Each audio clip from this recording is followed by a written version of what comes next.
Yeah, powerful words and a powerful sermon. Thank you for Yeah. sharing so openly. Yeah, I'm sorry it takes so long, and I know we're a little bit over. Yeah, No, thank you that's for okay. the We'll catch comments. up. The When nice I thing want to is have with you on again. Lovable, we can code a website in like 4 minutes now, so we're good. Okay, let's do it. Welcome to AITV Starship. I'm the AI guy.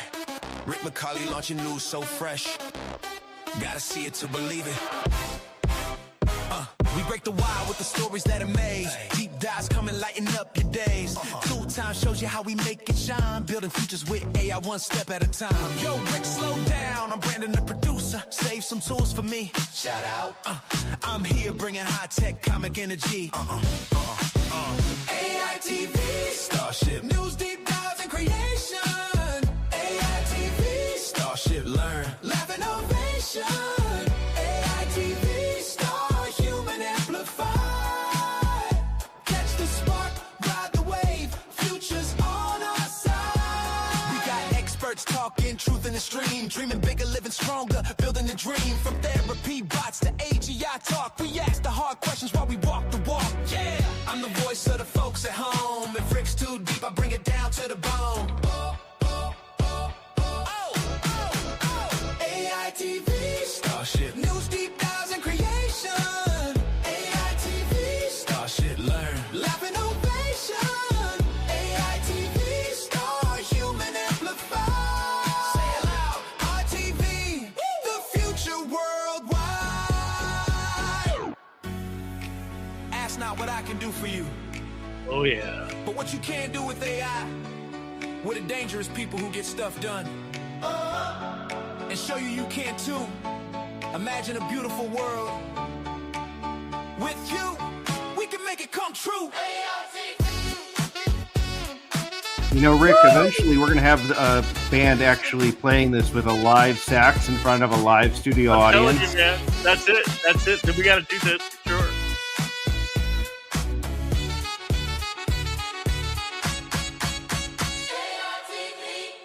Welcome to AI. That's it, baby. Welcome to AITV. Here we are, Rick, the AI guy, and Brandon, the producer. We're ready to show you some things, and there's so much going on today, Brandon. Can you believe all the announcements? I mean, and there's 3 more weeks of this. It's like Christmas time in October. What the heck's going on? Yeah, it's Shipmas in October, as they used to say last year with OpenAI. Back in the day, the 12 days of Yes. Shipmas. So it just seems like we're at the cusp of something really, really big. I mean, I think AGI is here almost. I mean, we've got it gold medaling in math and science. We've got 2 more Nobel Peace Prizes that have been awarded to people from Google in physics for quantum theory on computer. So we're going to have computers that can work at 1 trillion times faster than all the computers on the planet together today. So, quantum computers are kind of interesting because they're working in a quantum state, which I don't even quite get. Do you understand quantum computers and what they're doing? So the basic thing is your basic 2 bits on off switch, right? And then we do GPUs, which are graphic process interfaces. So the new GPUs is what AI is using. And that's why NVIDIA is such a big thing and worth more money than the rest of the planet. And that's interesting too, because when OpenAI says we need a $1 trillion worth of GPUs to make the next version 6, right? They went over to XAI and they said, they went over to NVIDIA and said, give us these things. And NVIDIA says, well, that'll be, $500 million or whatever. And they said, well, how about if we give you stock? And then you're going to double that because we're going to go up. And they said, no. And then they said, okay, we'll pay you whatever it was, $600 billion or whatever it was. And then we'll give you, you give me your stock. And when your stock doubles, which it did today, by the way, when your stock doubles, we'll recoup the money that we just paid you. And it's like, oh my God. And you got this one guy, Sam Altman, basically king of the world, in charge of making all this happen. And it's like this It's eating itself and it's growing without really profit. And oh my God, so what do I even think about this? I'm not even sure where to go with this. Yeah, there's more and more people saying that the AI bubble is about to burst. And they may be right. You've got some really key players like Jeff Bezos saying, hey, it's the hype bubble is going to burst. Like maybe, but the internet didn't go away after the .com bubble burst. That's true. It's here to stay. And so those that position themselves to learn now are going to be the ones that are in pole position on the other side of that crash. Yeah, I like that word pole position because that's kind of it, right? It's not AI that's going to take your job. It's somebody that knows AI that's going to take your job. And so I let's heard a go really fast forward. interesting thing on just as a quick aside on Sure. Michael Stelzner does the AI Explored podcast as part of Social Media Examiner, and he had a guest on today that said it's not the competitors using AI that are going to eat your lunch. It is the AI native companies, the companies that were AI first and AI Oh, only, that are going to come out of oh, nowhere and just because they are already born and built to be 10 to 40% more efficient than the legacy company that's the big ship yes. that's slow to turn. Yes. So it's the same thing with the internet, right? I mean, we've been here, done this, but the thing is, it took 20 years really to get where we are with the internet. Not in a good place, by the way, I don't think. Hope we don't repeat that history again. But we're doing this in 3 years, and it used to be that the World Economic Forum, the World Trust for keeping track of all the money and everything else, they came out and said 2030, which is 5 years away, 40% of the people lose their job, and we're already almost there. And we don't even know it. And what's really weird is the people who lost their jobs are not who they expected. They expected the Uber drivers are going to lose their job, the truck drivers are going to lose their job. That's slowing and trickling, finally happening, even though Elon Musk promised that years ago. So those self-driving cars are happening. So Waymo's there, but your checkout counter. So I go into BJ's the other day, right, to buy a bunch of stuff, and of course I bought more than I should have. But as I'm checking out, my roommate says to me, I've already checked this out. I mean, what do you mean?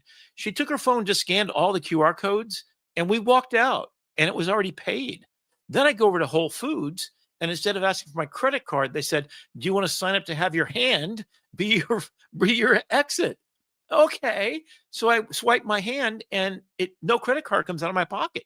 So like I don't even have to open my wallet anymore.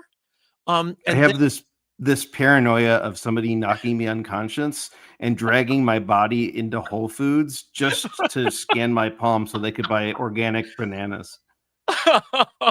that would be, and they have to be Nana bananas, by the way, I think, just to make it. Exactly. Yes. Weekend at Oh Bernie's my Whole god. Food style. Right, right. So we're entering a new thing, and that's what we want to talk about tonight. We're going to talk about three basic things, and the first one is what are all the changes and why are they happening so fast? Can we slow it down so I can get some sleep? Because I literally have been up all night playing with new Sora and new Crea and new Adobe Premiere film video editor. Right? It's competitive. So we're going to talk about all that stuff. And we're going to talk about all the other things that are coming up. So Google's already got 5 other things. It seems like the leapfrogging used to be, oh, we'll wait a month and then Google will respond. And then they align. So the next day, then the next day. So, Claude and then OpenAI and then Google. And they just kind of, and Grok's, getting to be more serious. And each one leapfrogs each other, but within one calendar week. The acceleration curve is just exponential. All right, so and then we're gonna really do a cool thing. We're gonna have our what do you call it? I'm having I've been up really, really late, but we're having our tool time tonight, Deep being dive. led by Yeah. Our deep deep dive. dive and tool time. We're gonna do our deep dive about my students and a really fascinating conversation. It's going to get a little dark, but I promise you, when we're done, it's going to be so bright. I'm actually in love with my future. Just this week, I fell in love with my future because I know it's in good hands. My students have always believed they're wonderful, but I got scared by this Gen Z. a resting bitch face, which we'll talk about later. So there's going to be a kind of a dark moment, but I'll pull it right back around because we want to have fun on the show and we want to get you excited about it. And I think there's hope at the end of it. So our deep dive is going to be a philosophical thinking about how we align ourselves to bring more humanity out of us. And that's the whole thing of the show, right? And then at the end, we're going to do our tool time with Brandon leading us off with Lovable. And what's the project that you just finished? Brandon? 7 projects in 7 days. Oh, okay. So you're using which product? Lovable? Lovable. Okay. So if you don't know what Lovable is, it's a sort of an agent process. And so let's get into the news today because we're going to start with exactly that. So OpenAI has their dev day and they did some really cool stuff. So if you get a chance, go back and watch it. So it's going to OpenAI dev day. So that's their developers. It's all the people that work with them. And today it really had a couple of extra things. In fact, you can watch them live. Connect to you see the lights up in the ceiling? Connect to the lights in the ceiling, move them around, play with them by creating an app that took control of them. And they did the whole thing like 5 minutes. So they vibe coded, which is what the topic of tonight's conversation is. And we're also going to talk about Sora too, but so you can trigger actions. You can also have apps available. So this is what it is. You've got apps in ChatGPT. What the heck does that mean? And you got Agent Builder in ChatGPT. That means you can make apps and then you can connect apps to other people's apps. And here's where we're looking at what's going on with OpenAI. 600 million active users. Okay. 60% 6-month growth from 300 million to 800 million. And it's accelerating, folks. We're literally on target for it to hit 1 billion people. By probably week's end is my guess. And with this new announcement and all the new things they're doing, we're going to have 2 to 4 billion people on the planet. We have 7 billion on the planet now, but we'll get the whole thing done by 2030 or 2027. I don't know. I'm not even going to try to predict, right? So at the bottom, you have exponential growth. So December 24, 300 million, 25, 400 million, August. So since December to now, we grew by triple. I mean, come on, folks. So that's getting kind of crazy. And here's what agents look like. So you've got this agent builder. So literally, and that's what Brandon's going to show us tonight. And there's many products, and we'll take a look at Lovable. I'll show you the Comet browser, which is now free and available to you. It's a Chrome browser with a sidecar of an agent that is Perplexity. Holy cow.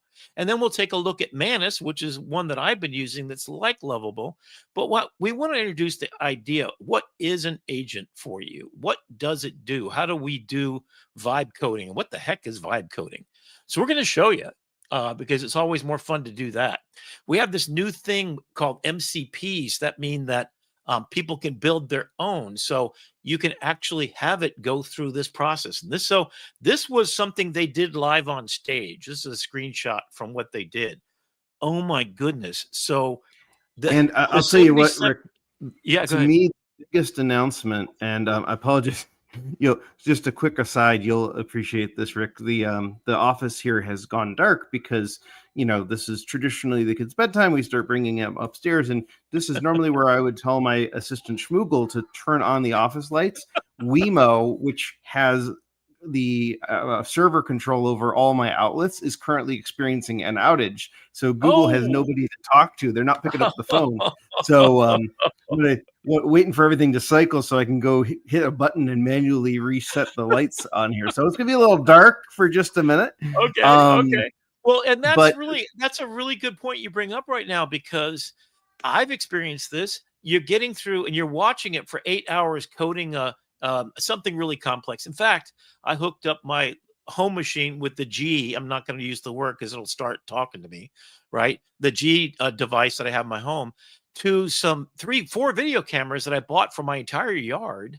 And I'm now watching it because Gemini put Gemini inside of your home G machine, if you know what I'm talking about. Hopefully you do. We call her Schmoogle when we don't want to trigger her. Okay, Schmoogle. Okay, so that's cool. So that's vibe coding too. but you can do that Yeah. yourself just with your home device, your home app for that G thing. But what I was going to Search suggest engine. is that the biggest announcement that I think they've kind of buried the lead because it was Dev Day is Right. that not only could you build apps, but they're going to be launching their own app store inside of OpenAI and Yes. ChatGPT. So Yes, they've which already got brings partners like us, Canva and yep, Booking.com where you can have open table you see contextually here on the left. aware chat. So we got this on screen, yeah? So you can Yeah. see open table, StubHub, all recipes. So they have about 40 apps that have signed on. So companies that have signed on. So if you want to buy tickets to a restaurant, so operator basically allows you just with your voice to say, "Hey, buy me tickets and buy me this and buy me that." And of course, it's an app store just like Apple's app store. In fact, Apple is shaking in its boots because guess what? If you can vibe code what you want to connect to 1,000 different apps that you use already, it literally can plan your entire summer vacation and then come back and tell you, here's the receipt and here's 4 different options. Pick which one you want. And it literally activates the entire process for you. And because it's connected with OpenTable and StubHub, buy me tickets. So get me a restaurant in Paris for my trip, with my girlfriend, give me 2 tickets and then get me a StubHub tickets to see whatever, show there. And then get me all recipes for, dinner tonight and then go over to Sora and make some images. And, so you're literally on top of the world and you're connected. So that's kind of crazy. It's a new world and it's just now and you'll see as you can watch Brandon go through the process of vibe coding. So of the 6 apps or whatever that you created in a short amount of time, how difficult was it to do? And were there mistakes So along the way?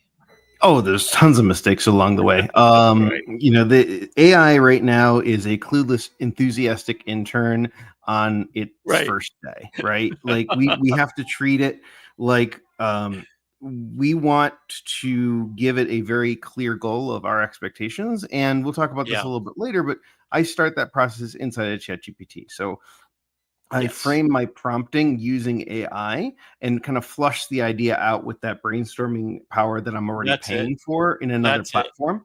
And In then when fact, we that, take it that to in a Lovable, it nutshell is reduces. exactly. Yeah. So that in a nutshell is exactly what you all need to know. So every single day, I'll start in ChatGPT because it is like Oprah Winfrey call across with Carl Sagan. We talked about that last week. It is middle of the road. It's very human. It's not fancy. It's not as beautifully writer as Claude is. It's also not going to get rude with you like Grok will, which is you know a bad comedian or something. And actually Grok, if you're doing deep research on anything social media related, that's the place to go. But it's sort of that middle of the road, but now it's connected literally to every other app on your phone. And it will be part of the iOS operating system as this might be embedded in your iPhone, or maybe Gemini is going to be the one. Either which way, we all win, right? Because it's connecting Yeah. the different things. I mean, how many It won't social be media, Siri. We know that much. right? Yeah, because they it couldn't be reconfigured for the modern age. Just like many And of us neither could old the people, Google we don't, Assistant, by the way, now which is I'm why we have Gemini now right. replacing the OG Google Assistant on everything. I don't know. Yeah, Maybe and if you've Apple's done new any kind of CEO will. search, right. And yes, oh, and there's a new CEO coming down the pike too. So that's really interesting. And he's going to get in there and kind of innovate. I think we need some young blood in there. I'm even willing to give up my throne if I can find somebody that wants to spend all their time doing this. But yeah, I'm going to do this as long as I can. And I'm one of those people that just kind of learn, adapt, and innovate all the time. So, but anyway, so even so, comment, which we'll talk about later. Yeah, I think it's really important to note that Google has now. Have you tried that one yet? It's basically if you launch Chrome, you now have an agentic version of Gemini built in. I haven't even tried it yet. Literally, this came out what 2 days ago. I Yeah, mean, I've all this. started playing with a little bit. It looks awesome. Yeah. And you'll see what Comet looks like because I've been playing with that, trying to figure out use cases. I mean, so here is my really interesting, and I want you all to think about this. every new technology that came out, did it make your life easier or more complicated? And a couple of things I'll suggest to you. Right now, I'm searching for information from I'm on Slack, I'm on YouTube, I'm on Facebook, I'm on Instagram, I'm on LinkedIn, and 10 more, right? And I have to memorize all the passwords.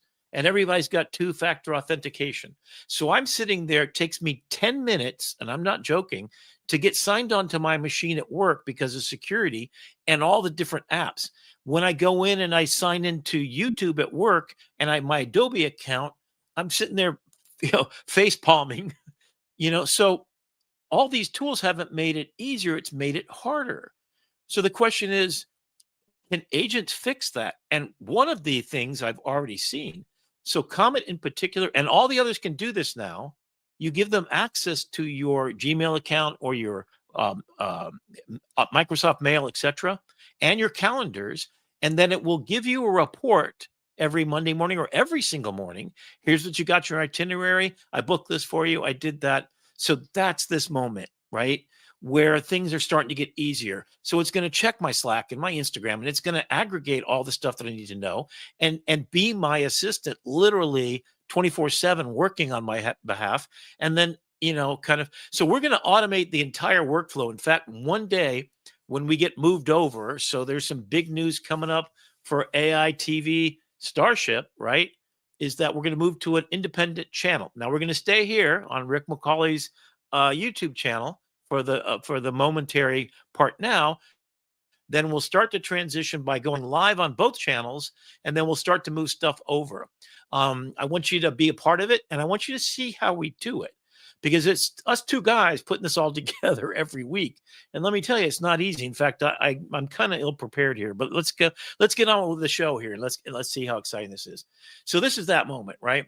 And then the cool thing about it as visual people is Sora. Now, they've also announced and have available right now, and you can start to turn this on. And of course, if you really want to use it for production, you need to get on a platform. Now, here's what's really interesting. So if you get on the $200 a month plan, you can see what you're going to get. You're going to get 15 seconds, high resolution. That's 1080p high, which is a higher. They right now have the Sora logo still on it. That'll be fixed by tomorrow, I'm sure. But the APIs, so it's showing up in Kling, it's showing up in Crea, it's showing up in, I forget all the other ones, but all my friends that do video, all of a sudden the Sora model is showing up over there, and it's 10 or 12 seconds. You're paying extra for that. And it will probably be inside of Adobe as well. We have Nana Banana inside of Photoshop for real now. You still have to download the beta version, but it's an open beta. So if you looked at our Nana Banana and you said, oh, I'd love to do that in Photoshop, oh my God, in Photoshop, it's another next level. We'll do certainly a tool time about that too. But yeah, so if you're serious about it, you get much higher quality. So the high res isn't just 1080p, it is greater sound. So let's take a look at what this looks like and sounds like. I got to tell you, when Sora first came out, they shocked the world with their sizzle reel, right? They're like, oh my gosh, video is, we've done it. We've perfected video. And then we actually got our hands on it like a year later after VO came out. And we're like, this is okay. It's nothing special. Well, flash forward to the announcement of Sora 2, and our minds are blown again. And we just like jaw on the floor. And I'll tell you, if you've noticed this, if you've been paying attention on other social channels like TikTok and Instagram Reels, we're starting to see those Sora 2 videos slip into the feeds. And you cannot tell until you see that little bloop, Sora, that this is actually an AI generated video. Like I've gotten fooled 2 or 3 times. That never happened with VO. Like with VO, it was always had that little bit of an uncanny valley. Like, okay, this is, this family's just smiling a little too perfectly. This cat is a little bit too whatever. But with this model, you literally cannot tell. And it's as fascinating as it is terrifying for the future. Okay, so I'm going to give you an example right now. This is, I think, one of the most amazing ones. So this is a paragraph of writing. I basically said, Cleopatra is a vibe coder, and she's doing a commercial for her own makeup brand, her mascara. And I said, it was literally a paragraph. Now, if you really want to do this, my suggestion is get ChatGPT to write it for you, but give it some really good ideas. So if you love the man on the street interviews, you'll see a couple of the ones I did like this. But this is just one that I just said, I want to see what this can do. And watch this. So audio might be a little funky, but this is too cool. First things first, Cole, older than your great-grandmother. Drag it, wing it, rule it. Then we bless these cheekbones with sunbeam glory. I mean, what pyramid doesn't need a spotlight? Holy cow, right? And then this is kind of cool. This is something I don't know if you can still get it done, but this is the storyboards from Moulin Rouge, the movie. Okay. And you see on the right, I'm about to show you the video. Were you able to hear that one, Brandon? Yeah. Okay. So the one on the right started with me uploading this picture, and you can upload pictures, but not of people. So you can upload the background. I've been doing a lot of stuff with underwater photography. So I'll upload a scene and then tell myself to be in it. What's called a cameo. A cameo is basically you just point your phone at your face. And it's only on the phone you can create the cameo at the moment. So you point your face at it. You read some numbers. It tells you to turn your face to the right, to the left, and up and down. And the thing I want to show you is as soon as you see my face, I want you to notice two things. One, I was wearing a shirt for the Miami Street Photography Festival that I really enjoy wearing. It's, it's a nice nighttime t-shirt. I'm really proud of the organization. It got the logo because I was wearing it in my face cameo. So you'll see that there. And then you'll see my shirt change to a Rolling Stone shirt because I asked for it, right? So the cameo, you can let everyone use it. You have three options, completely open to everybody. And you'll see that Sama. Yeah. So you put at Sama, and yes, Sam Altman will be in your videos doing whatever the heck, including doing a cappella singing rap in a toilet. Take a look for that one. It's I kind of love funny. that he opened himself up to this. Like he's got somebody, I forget who said this, but somebody said that he's got the star component that the other models don't have. Like he could be the face of OpenAI now. Yeah, And it's sort other of like brands Steve. can't do that. He's a second version of Steve Jobs in a way. He's a really lovable, likable guy, and he's done some things, but just like Steve, Steve wasn't nice to anybody, but he's still I think, the most amazing designer of all human history. And Sam Altman, really think about what control he has, and the fact that he's a cult of personality on top, and that he's willing to put himself out there. So the other thing it says to me is that trust. He trusts that his product is so safe that he will put himself out there. Now, there's been some stuff, and we'll take a look at it. Of course, always going to happen. Some idiot's going to try to hack it and break it and do whatever. But and the safeguards of not being able to put up someone else's picture and then not use a picture without permission. So anyway, get back to the cameo. You can put up your face. Oh, by the way, we figured out that if you're using somebody else's cameo, yeah, it shows them and alerts them what the video was, even if it's in your drafts. That's how protective they are of the cameos. So you can take it down if you don't like it. That's sweet. I wonder if they actually check Sam's feed all the time. It would make sense, and it would be good. Okay. So now what I will tell you about this little technique, which I thought was really fun. So you could actually do your own storyboard. So this is how I would really use it. So I tried this the first day it came out because someone did this, and I'm like, hold my beer, right? So let me just show you, and then I'll talk about it. So the one on the right is going to be the video that's going to play right now. Enjoying the show, gentlemen? She's in real steel in that rig. If she drops, it's over. Oh, it's fine. Keep your eyes open, darling. The best trick's still to come. All I did was say, upload this picture and make me a movie.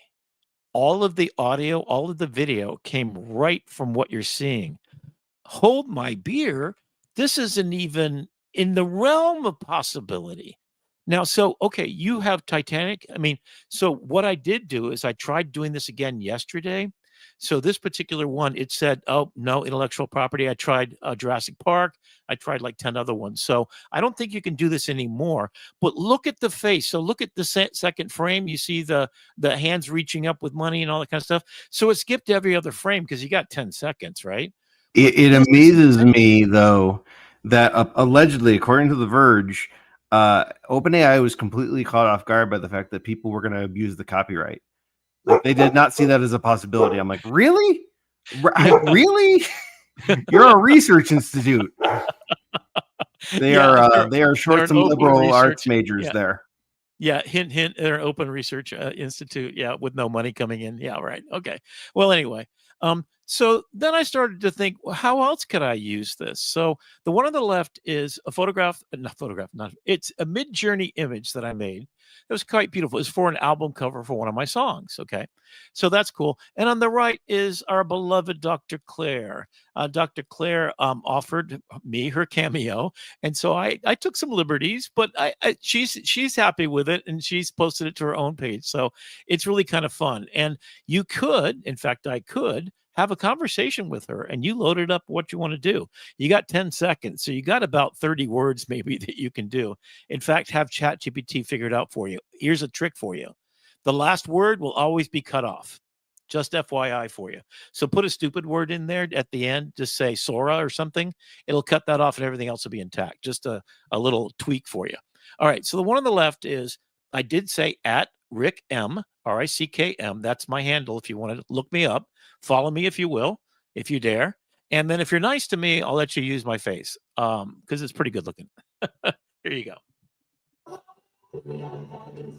Shining, peace and joy are born tonight. Glory, glory, hearts unite high. So the music and everything is completely, I just said, take my image and have me playing the violin and then Christmas music being played in a music video. That's it. That's all I did. And there you go. So the carolers came out of nowhere and it looks like the same snow from the previous. So there's continuity. I mean, this is literally magic. You know, you remember, was it Isaac Asimov that said any technology at a certain level is indistinguishable from magic? I mean, how magic is this? All right, let Claire do a stand-up comedy act. In fact, I've always wanted to do it, so I've done a couple here too. So you'll check that out. So I joined Midjourney because I thought it was a dating app for painters. Turns out it's just an AI that makes pictures, but we made it work. I typed romantic dinner for 2 and it gave me a lobster with 8 eyes. It gave me a lobster with 8 eyes. I mean, I didn't write that. I just said her doing a stand-up comedy act. And talking about Midjourney. And Claire is happy. She said she made her famous. Oh, she on the wouldn't let her hum Beethoven though. So we've got assistant producer Noah in the house. He's saying goodnight as per usual. I feel like this is our sign to move on from news, Rick, because whenever Noah comes in, that's usually about the time that we're supposed to transition into our deep dive. And he's being a cat tonight. In fact, as soon as I go deep dive, you can go put your son to sleep, and I'll take it from here. All right, I'm going to play just a couple more just to kind of show you. To ride and to vanish, that's the riddle in my dome, where the mind should suffer slings that arrow through the bone, reflects against the sea that fills me with despair by opposing energy, vanish into air. And then, so now we can go, you can go put him to sleep if you need to. I don't know what your situation is there, Brendan. Oh, he's already gone. Okay. Brandon, let me know when you get back in. So Crea just today came out with the app version of their application. If you're not familiar with it, we're going to do a deep dive on Crea. It's what I use all the time. It has 9 different video models, 9 different image models, all the latest, including Sora. Oh my God, on your phone, dudes. And you can edit it, and it has a whole it's insane. Literally, I've spent 12-hour day, 14-hour day just playing with it. It's got styles like action figure style. So if you want to get one of those action figures like you got there, the figures that you see, and you just put in what you want it to do with that, and then it does it in the style. So it's a character reference machine. You can actually I've thrown in a bunch of pictures of myself. So if you watch any of my YouTube videos of me singing a song, that's trained on 50 images of me that I make into a still image, and then I move it over to the video engine of Crea. So Crea, if you really want to understand it, is an API-based application, which means it has Nana Banana in there. It has doesn't have Mid-Journey, is the only one it doesn't have, but it has Hygen, Hailu. It's got all of them in there because, and you pay one fee. I'm paying $60 a month, but you can get away with 30 is really, really good. You get enough generations that you're never going to run out. If you're even a rabid user like me at $60 a month, I never run out. And you got slow mode as well. Plus, it's got a bunch of other stuff, up-resing all your videos and audio assets, out-painting and in-painting. Yeah, we could go on forever, but now it's on your phone. That's the most dangerous thing the words ever said, because I'm dead, because I don't always have my desktop with me or my laptop with me, but I always got my phone. So, and then Adobe has really good Adobe Premiere. So now I went through I work for Adobe, and we just went through a whole thing because Adobe Max is coming up the end of this month. And in fact, it's Tuesday, Wednesday, Thursday. I think it's the 27th, 8th, and 9th. Somebody correct me if I'm wrong. But it's the last 3 days. And I'll be there in LA. And so we've been getting all kinds of stuff because they're going to come out with a ton of new tools, including generating inside the app right now. If you have the Adobe Creative Cloud or you pay for use, so you get this for free, cost you nothing, except if you add generative stuff. So it's just like CapCut, and you can see the timelines and the audio and all that kind of stuff there at the bottom. So multi-layered audio, video right from your phone. You just pop it in there and you're good to go. So that's pretty cool. And it's all free. It's only when you go to generate video. So when you're generating sound, and if you haven't tried this out, go to Firefly and check that out. But if you go to try to generate anything, so you not only have the Adobe entire library of sounds, music, video, stickers, images. So basically Adobe Express with all that going on your phone. Oh my God, this is just crazy, right? Then you got all the editing and all the kind of lightning speed, so you can speed it up, slow it down, crossfades, and all that kind of jazz. Multiple layers. You can do a voiceover yourself on your phone again. And then this generate sound thing, if you haven't tried it before, it's cool. So you've got this video, and it's not really good. It's maybe a Mid-Journey video of a tiger roaring, right? So you want to have a roar. So what do? You prompt in there and you record your voice saying roar as you're watching the video. And I'm not making this up. It puts a real lion's roar right where you did your fake roar, right? So it literally generates a sound effect that matches what you're asking for. So you can type text and birds and monsters, explosions and radio. So that's on your freaking phone. So never before has it been a better time to grab yourself Adobe subscription to all of it, because then you get all this and more, and Firefly and Photoshop's on your phone and on your iPad. And guess what? Photoshop and Illustrator are in your browser. So now you can use them all, and you can collaborate with other people. So with my students, they're getting together and having jam parties. They're all at their houses after work, and they're working on some project. Hey, join me, help me do my Photoshop project, and you could do, we'll do yours too.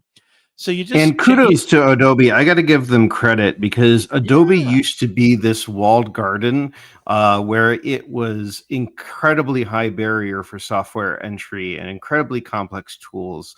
And not only have they lowered the barrier to entry by democratizing it and putting it in the browser, but they've also making it free.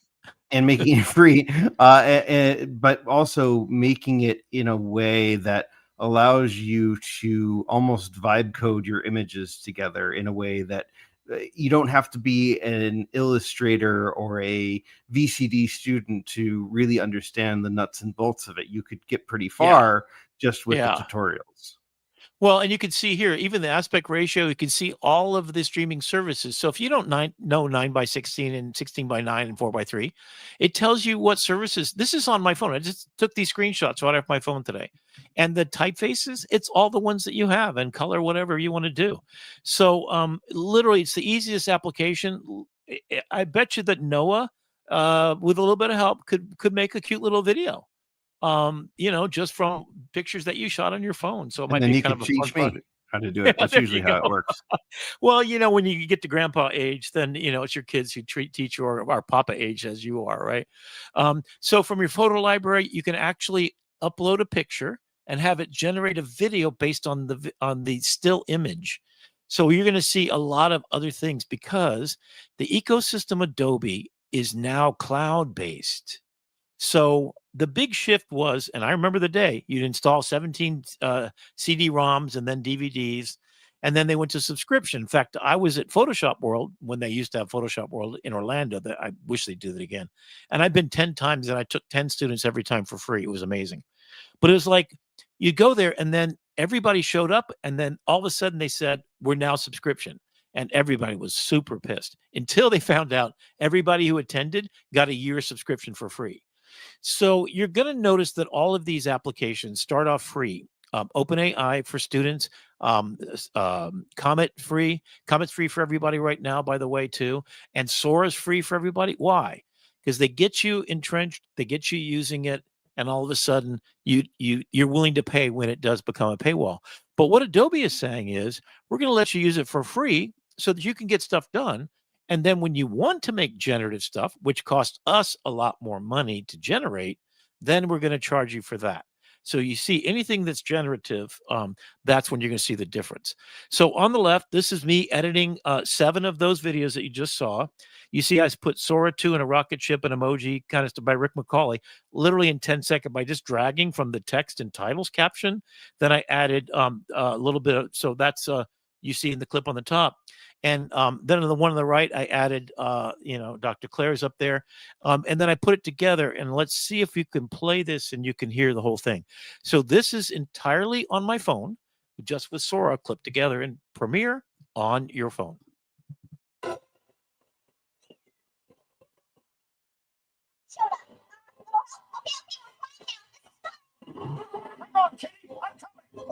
So I joined Midjourney because I thought it was a dating app for painters. Turns out it's just an AI that makes pictures, but we made it work. I typed romantic dinner for 2 and it gave me a lobster with 8 eyes. Try Rick Cologne. It will stand the test of time. Rick Cologne, transcendental love. Yo, physics! Time and space change depending on how fast you go. Boom, science. Ladies and gentlemen, the government has shut down again, which, ironically, is the most productive thing it's done all year. My fellow Americans, ask not what artificial intelligence can do for you, but ask instead what you can do with artificial intelligence. The future is a partnership. To ride or to vanish, that's a riddle in my dome. Where the mind should suffer slings and arrow through the bone. Reflex against the sea that floods me with despair by opposing energy. Vanish into air. First things first, coal, older than your great-grand. Okay, so you saw that one. And I'm going to kick out here for just a minute and go back. Brandon, are you still with us? I am here. Okay. So we can kick off the screen there in the center and have a little conversation. So what do you guys think about this? I want to take a look has anybody been writing us and asking questions online? Yeah, we've got Jeannie and Claire in the comment section. I think Thank we're all you, Jeannie and Claire, for think coming every time. I'm really honored that you guys choose to spend your time with us here and live. And so you're not even so I'm going to get in there and kind of watch this. You made me famous. Yes, I did, Claire, and it's well worth it. And I'm have you ever thought about that, Claire? Have you ever thought about, actually doing stand-up? Anyway, I thought about it and I said, so I made over probably 50 or 60 of these things, really. So let's wrap up kind of what the news that we're talking about and kind of head a little bit. What's the big question here, right? And you say what's real? That's the big question. Yeah. So, okay, there's 3 big questions, I think, going on because of this. Number one, copyright. Let's talk about that for a minute. So all of a sudden, you said The Verge said that OpenAI didn't think that copyright was going to be a problem? Yeah, they didn't think it was going to be an issue. They thought people were going to make themselves cameos, and they knew people were going to make Sam do weird things. But nobody thought they'd be doing bootleg SpongeBob SquarePants videos. Well, and they did SpongeBob with Patrick making meth. That's a picture I put in the news that we'll talk about later as we go a little bit darker and deeper with the dangerous man part of the episode here. But yeah, so this is our deep dive now. So copyright is sort of interesting because we're in a different place. In fact, there's a really interesting story about Minions. Do you remember when the Minions came out, and they failed in the box office? They were going nowhere. And all of a sudden, a bunch of kindergarten teachers started putting Minion pictures up all over. Now, I did a story back in the 80s where a couple, 40 years old, they would do birthday parties dressed as Minnie and Mickey Mouse. They got sued by Disney for like all of their money, and they were poor people, right? Because it was their stealing intellectual property. But the Minions said this.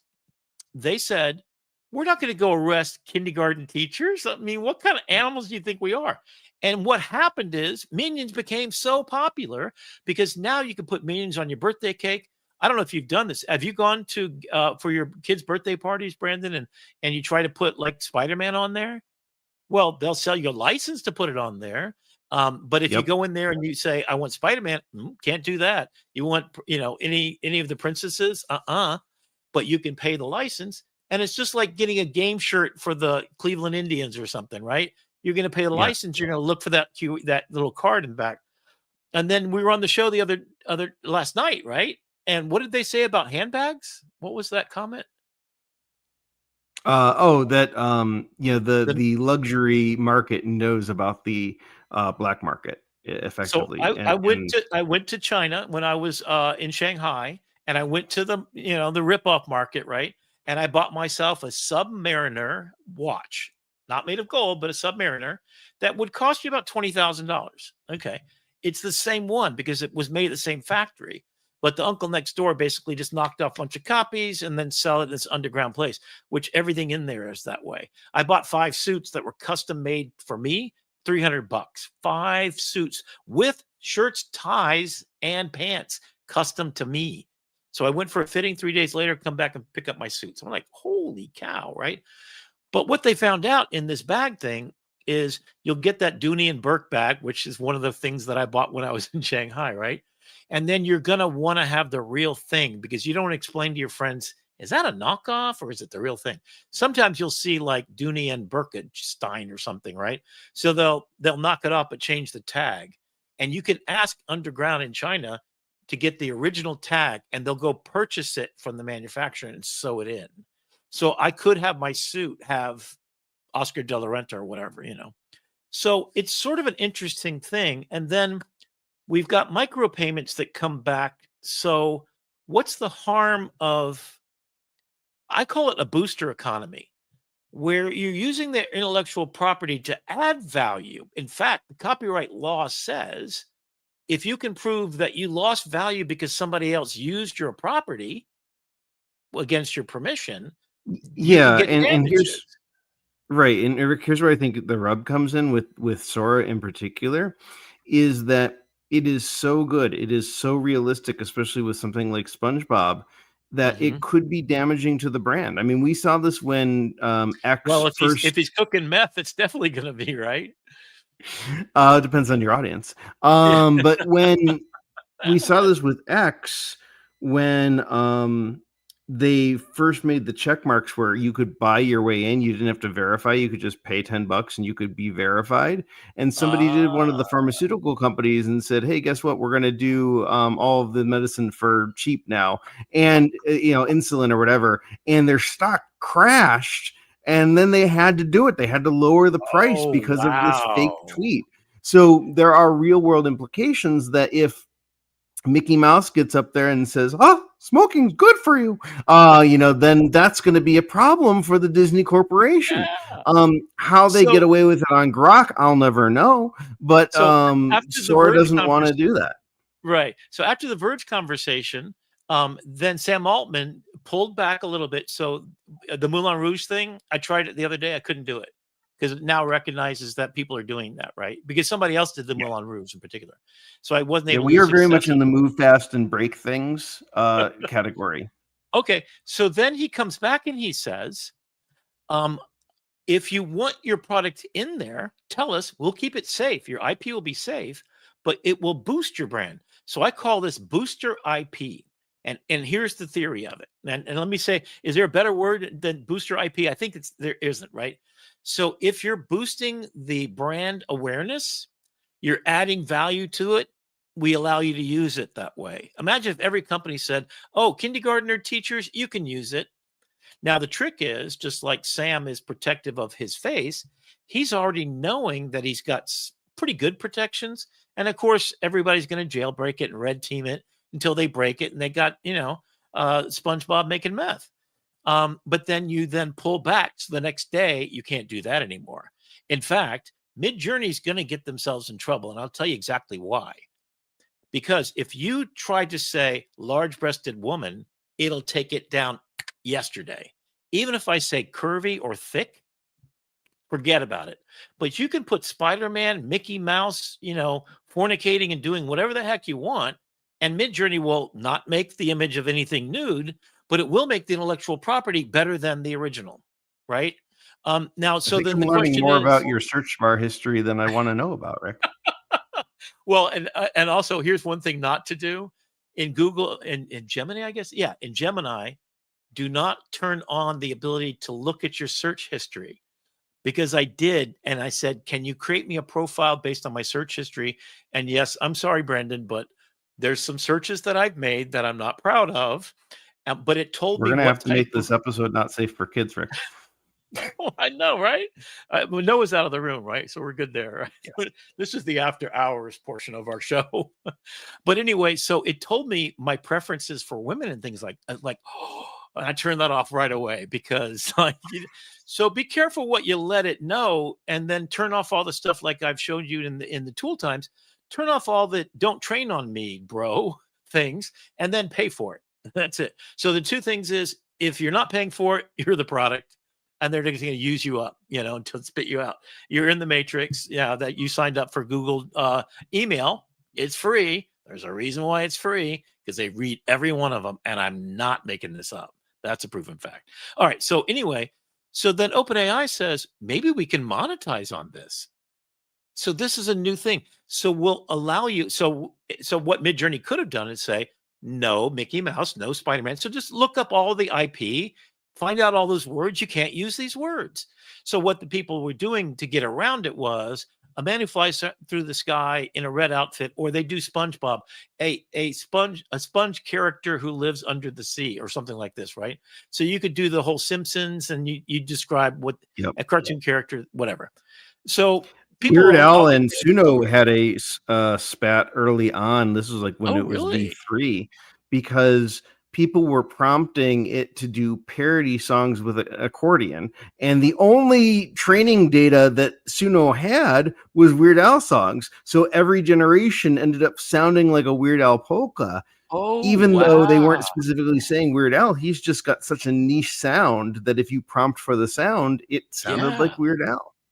Yeah, and I've done that before. If I want Ella Fitzgerald mashed up with Josh Groban, but a male voice, and I want this a cappella, blah, blah, blah, I'll go to ChatGPT. Jella Fitzgroban, I think you called that one, right? What's that? Jella Fitzgroban. Oh, there you go, Jella Fitzgroban. I like that one. Yeah, so you can't put the names in there, but you can ask ChatGPT, describe this type of music. But that's interesting. So Midjourney had the same problem. So obviously, if you say Picasso, style is not copyrightable. So you're going to get a Picasso. I actually once put in the description of the Mona Lisa exactly as it's described on Wikipedia, and I prompted in Midjourney, and it didn't give me the painting. It came really, really close, but it was kind of shocking. But then other times you can get it to kind of, so there's ways around it. People are always going to do that. But in every generation of everything, we've kind of been here already. Imitation can be flattery. And even if, the old thing, put me in the news as much as you want, as long as you spell my name right. I mean, I don't want to be related to Donald Trump right now, but or what's his name? Go to that island by with Giselle or something. But right, I don't want that. But as long as, and the same way that Dr. Claire allowed me to use her face and image, and I turned my permissions on only to my friends, because I want them to help me play. And I think that's the really interesting thing.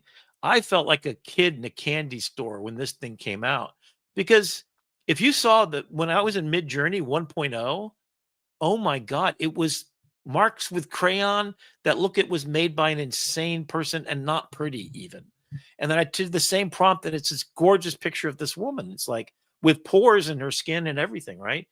So, but I still somehow was fascinated by that because I'm one of those kids, and I know you don't celebrate Christmas necessarily, but it's this idea of opening up a present anytime, and it's all of a sudden. And as an adult, if you get a chance to do that and feel like that, that's just joy, right? Do you Hey, feel like that? I mean, for you, like when you talked about Lovable and your experience, you were just like a kid again, weren't you? it was like 8 nights of Hanukkah. There you go. There you go. Yeah. It So was you're 7 days of vibe nights, coding. 7 days of vibe coding is 8 nights of Hanukkah. That's a clip we need to pull out of this because that's golden right there. Yeah, that's exactly it, right? We all want to go back to that time. In fact, I did a dark kind of piece about Snow White and at Mirror Mirror on the Wall, I called it. And this is, if you follow me on social media, follow me on Facebook and LinkedIn. And I every single day do 3 of these. They are really extensive deep dives into thinking, which is kind of where we are deep diving right now, right? And the thought was, why was this old witch jealous of Snow White? And then I started to go real deep in the metaphor, right? So the first metaphor is she's looking in the mirror. Who's the fairest of them all? So she's no longer the fairest. Of course, she's older and she's not as valued in society and blah, blah, blah. So, and then the wicked witch went with a poisoned apple that put her to sleep. And that's where I want to kind of go tonight in this deep dive. Put her To to sleep? sleep, meaning, yeah. No, yeah, we she don't want to her- put our audience to sleep. well, but she was trying to kill her so that she would be the fairest of them all. And a prince Yeah. comes along, wakes her up, which is a problematic thing. But the other thing that was weird is that in education, we have taken away all the play and all the curiosity. And I think you should be going to school for 8 hours every day. And then you should have 2 hours of AI training. And then you should be doing fun stuff that's applied. You should be applying your knowledge instantly, right? And the Alpha School, I went there. We'll do another whole thing about Alpha School in the future. But this Yeah. idea that our society has been rooting out and celebrating people who work 90 hours a week without play. Now, I have been so fortunate. I've never worked a day in my life because literally every job I've taken has been so much fun.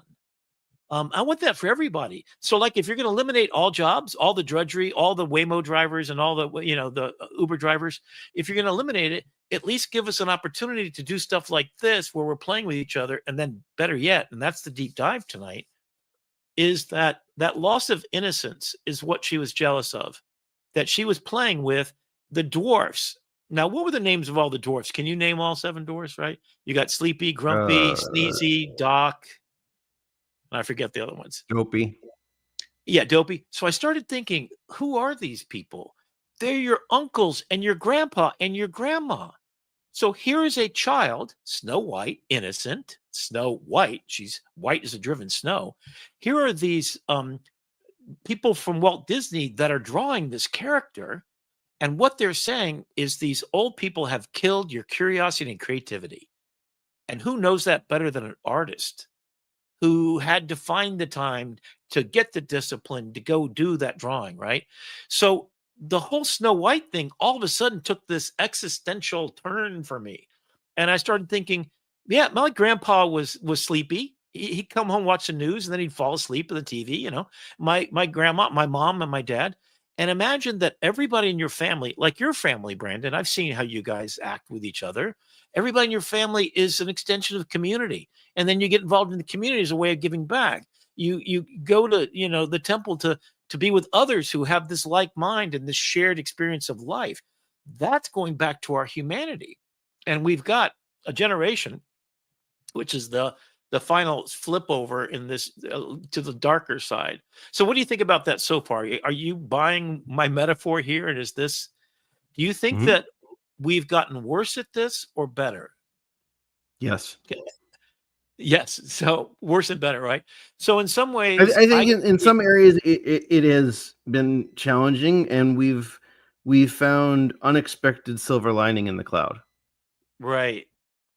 Yeah, and that's the human survival. And actually, that's where I'm going to go. So I'm going to switch over to my PowerPoint here for a second and go to the dangerous man part of this.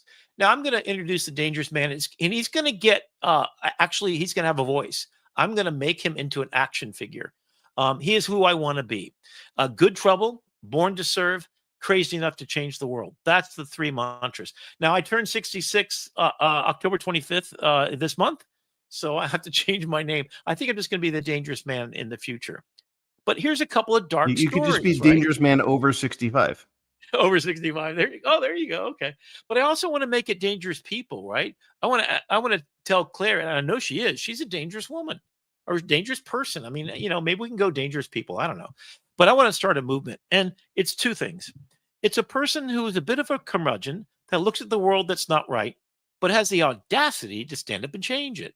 So here's two stories that I want to change.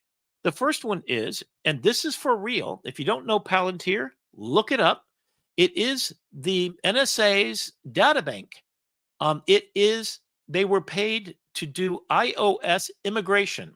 So they created an operating OS immigration. So if you in Chicago right now watching this, all those guys up there looking for the immigrants, or the not so-called immigrants, because they aren't really. They're the human beings that came here for a potential, just like you did. God, excuse me, darn it. Have to be a dangerous man. Still is not going to cuss on TV because it's just not nice, right?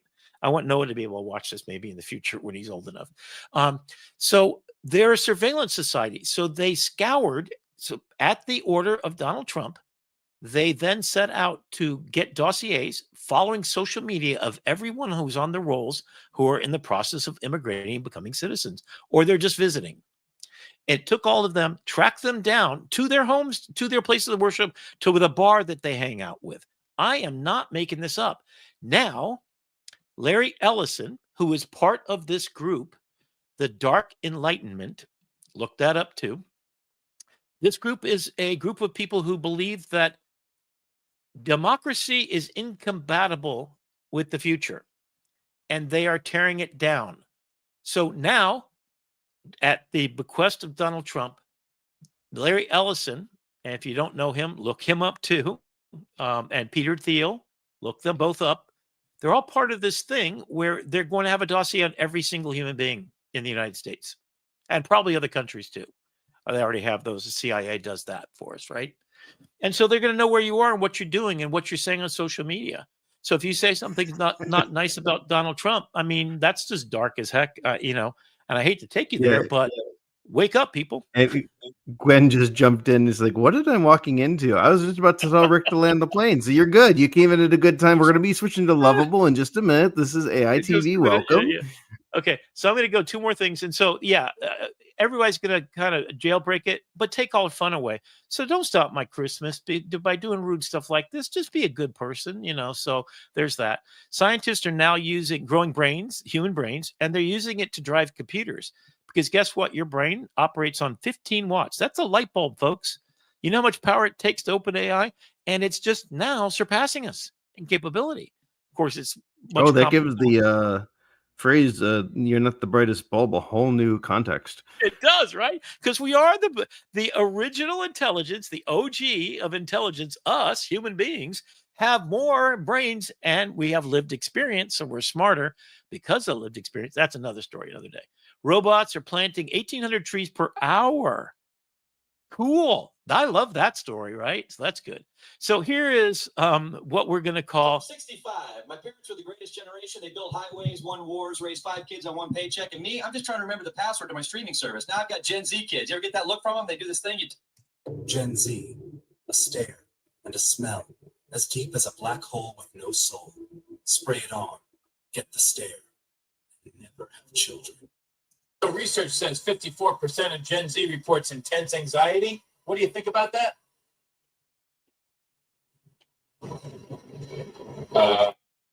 Okay. So this is where we go a little bit dark, but I'm going to get you the bright spot. So just give me a second, okay?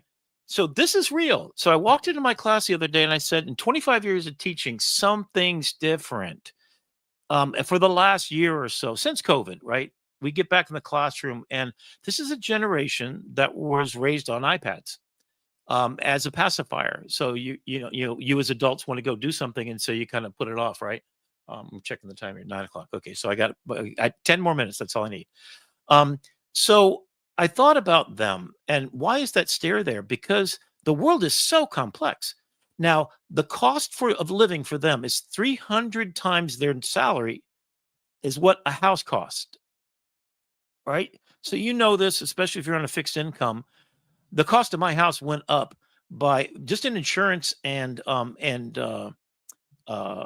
taxes. It's $7,000 a year for insurance, and anyway, it went up 10 times in 7 years. And it's so I am making less money by 25% than the day that I started 25 years ago at Broward College, because of the cost of living went up 78%, and I only got a 14% raise. Anyway, so they don't want to have children. So literally anxiety is an all-time absolute high. 85% of Gen Zers just have existential crisis. They're living with their parents because they can't do anything else. They can't have children because who would want to bring a child into this world? My own children, who were positive before COVID, my daughter wanted to have 7 children, live up in the mountains and stuff. I'm like, oh, okay, that's great. I'll be a grandpa. All of a sudden said no. In fact, I talked to her just recently, and she said, I just can't, not in this world. So they've given up. And so then I found, remember this picture? It's a very, very famous picture. Now I'm having but it was a Vietnam War. So Marshall McCullen, not Marshall McCullen, David McCullen. He incredible photographer. This is the Vietnam War.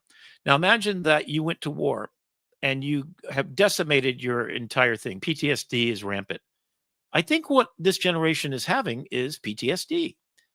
There's an overload of information, of both excitement and there's a social media echo chamber. And instead of going to the high school prom, they spent their time in COVID lockdown. And I've had students talk to me and say, I don't get hugged by my parents. I ask them, what's your home life like? They don't get hugs. They don't get kisses. Because what? During COVID, your parent went off to work and came back, potentially could infect you with COVID. So they stopped touching. A human being without human touch is not human. So this scared the hell out of me. And I noticed that I told a student one time that wasn't attending the class that you're going to fail. And he just looked at me, okay. And he gave me this blank stare that you kind of see here. So it's really disturbing to me. And then in this last year, as I've been talking about AI and talking about, hey, the future of your jobs ain't what it used to be, so you better learn this AI. And I got a lot of pushback because, interestingly enough, graphic designers anyway, all of my students are the generation that were drawing a lot because they were inside. So they got to do all the play with their family, but their family couldn't touch them. So it was this kind of weird thing. And then they get in social media and they get in an echo chamber, and then they get told that they're ugly and they're fat and they're everything else. And then social media like Facebook kind of, rebrands the whole thing. So, but here's the bright spot. So in the last 3 weeks, students keep staying after. They want to learn about AI and how can I do this, and they play with me. So I'm loving it because it's like all of a sudden they're doing their jobs better, and I'm super severely. I always demonstrate, and I have this one rule: when you're done, I want you to look at me in the face, and I've had them do this live. Do you feel this is signature worthy? And what they have to say is, I feel like I made this. I put my effort, blood, sweat, and tears into it, and I feel like I own it. And I have made, and I have demonstrated to them what it looks like when you don't have the right. So generate a picture for my illustration in class. Yeah, no, that's, so I did it in front of the students to show them what it looked like. And I told them, I felt bad. What do you feel? So every assignment, we have this conversation. Is it signature worthy? And then we go to the nuance of what the fine tuning is. But here's the kind of thing. Yeah. And Gwen pointed out in the comments too that the senior population is going through that too. The lack of emotional availability and hugs. It's where I think the Yeah. robots are going to come in. You have your Well, emotionally available robot give you a hug and pat on the back but and say, but "Get up, so get back here, out there, champ." but here's the good part. So let's They're take that there, they're there. Yeah, let's take the Vietnam moment. Let's go back a little bit further. Let's go back to World War II. Do you know what happened to all those shell-shocked men that came back and they lost all their buddies? You know, if you look at World War One, Tolkien wrote Lord of the Rings because he lost. He was an ambulance driver, and all of his buddies died. Samwise Gamgee was written about the humanity of not being able to save them, and that you were there to put the ring in Mount Doom. You know, so when you get there, that's what comes out of war. So when we get to the bottom as a human being, that's where I think this man on the right and this J is just something I conjured in Sora, and I'm just doing it as a demonstration of what the stare looks like. This is a real thing. It's a clinical, psychological. In fact, Dr. Jacobs, I'd love to have you go do a deep dive and come back what the physician's information is. But literally, it is a existential threat that you basically are raised on an iPad. You then have no experience of human touch, and community is gone. So religion is something that's gone away. But the conversation I started having was when I got real, they're super smart because they've been raised on all the information they can get their hands on. And these are very curious people because they're graphic designers, right?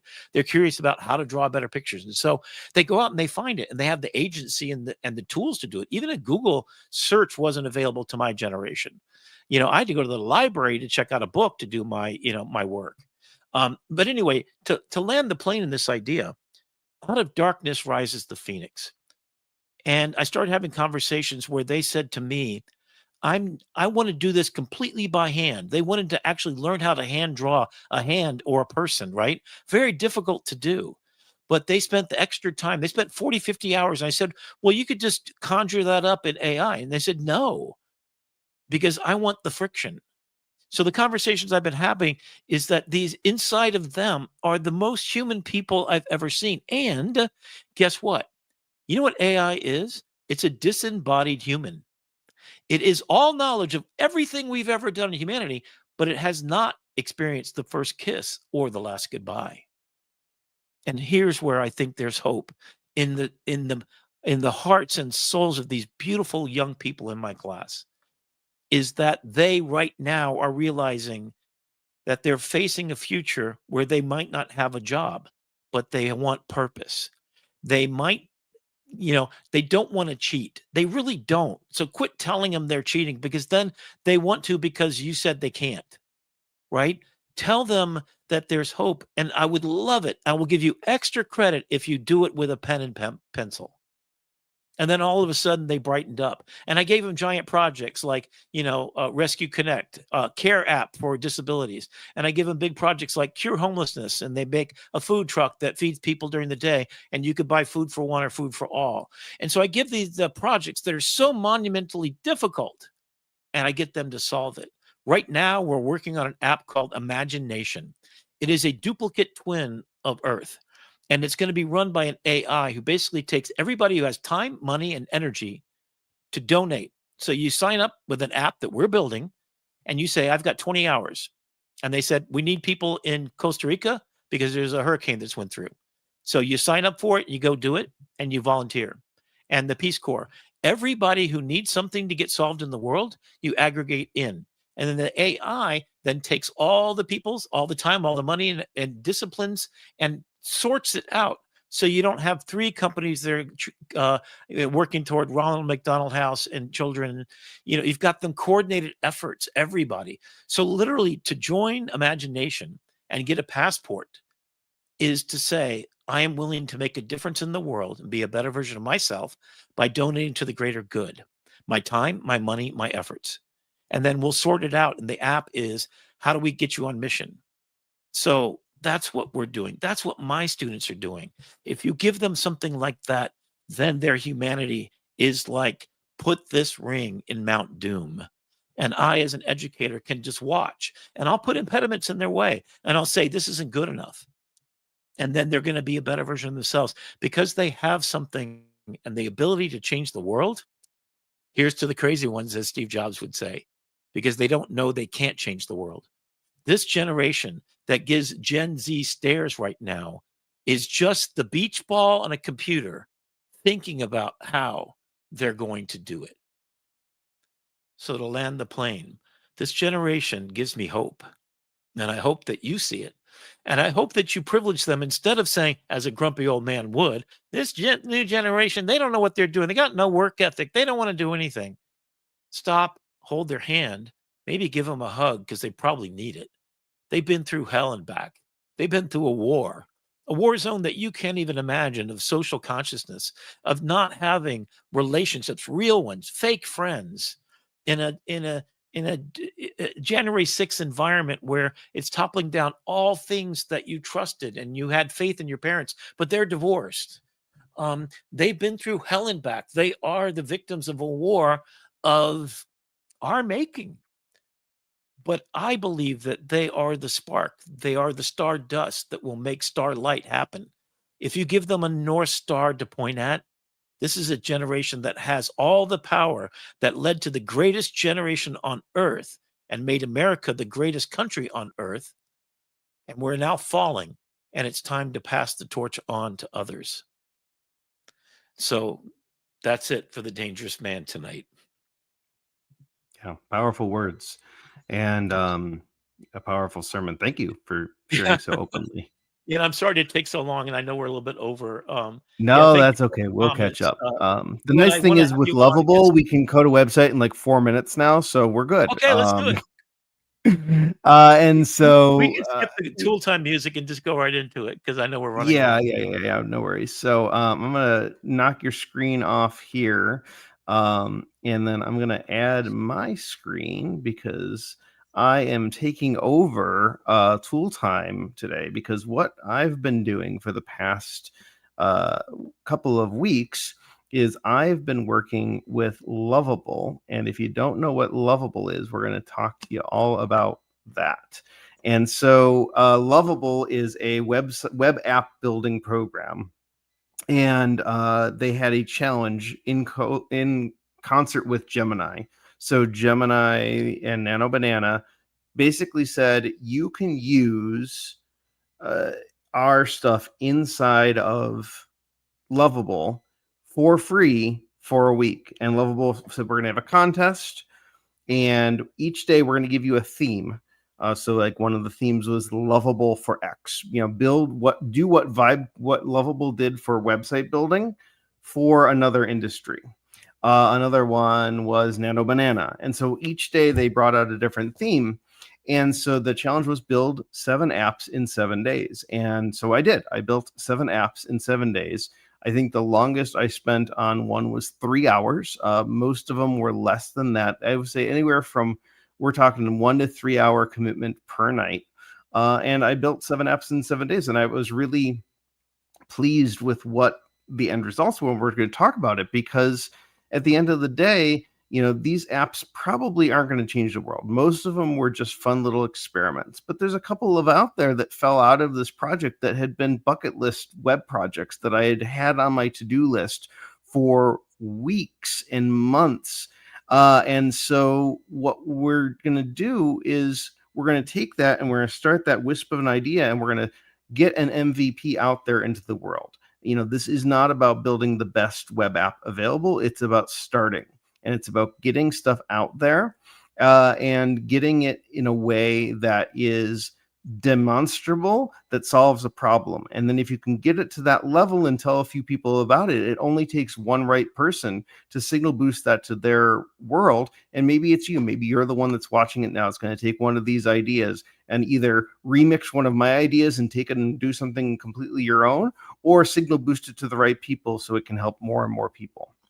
But before we do that, we're going to take a step back, and forgiveness. We were running late today. I did not have time to make these slides as cool as Rick does with Manus. Rick uses Manus to professionally polish all of the slides that you see on our show.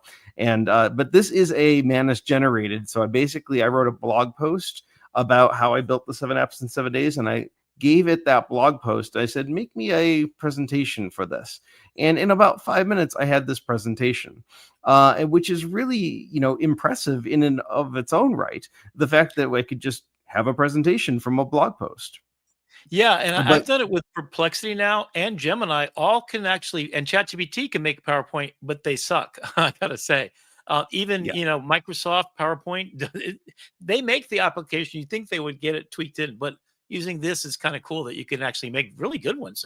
So it generated the yeah. image for you as well.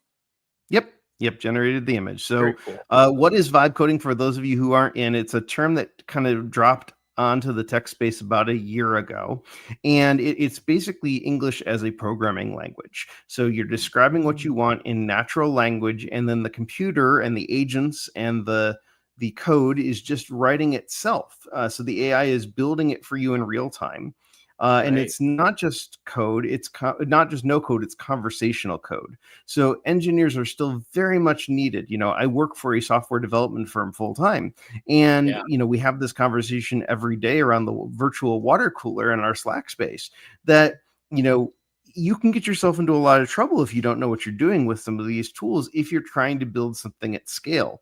And so that's where the engineers that know how to translate the world of natural language into actual computer code and make sure it's secure and make sure it's functioning properly. That's still an air gap in the system that AI hasn't closed and might never close, because there's always going to be room for bad actors that you always have to guard against.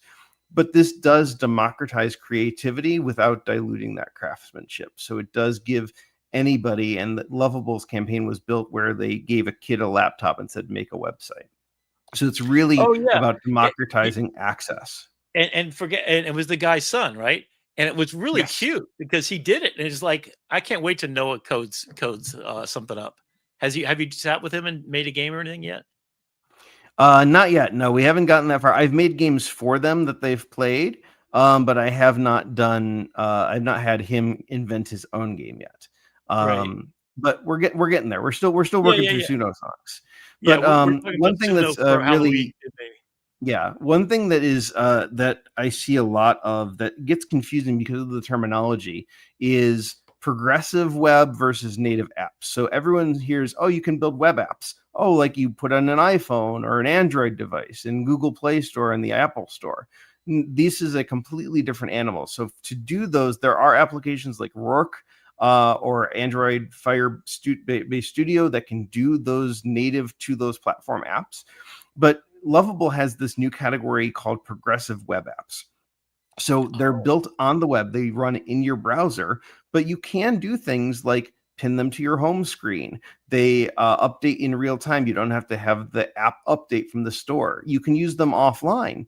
But the development time comes way down from weeks and months to hours and days. And you don't have to go through the Apple paywall or the Google Play Store to So get noticed. You could just let me put it see out there. if I get this. So they have a server. So if I say I want to vibe code a website, I could actually create one, and it goes on their server so I can play with it and see if it works.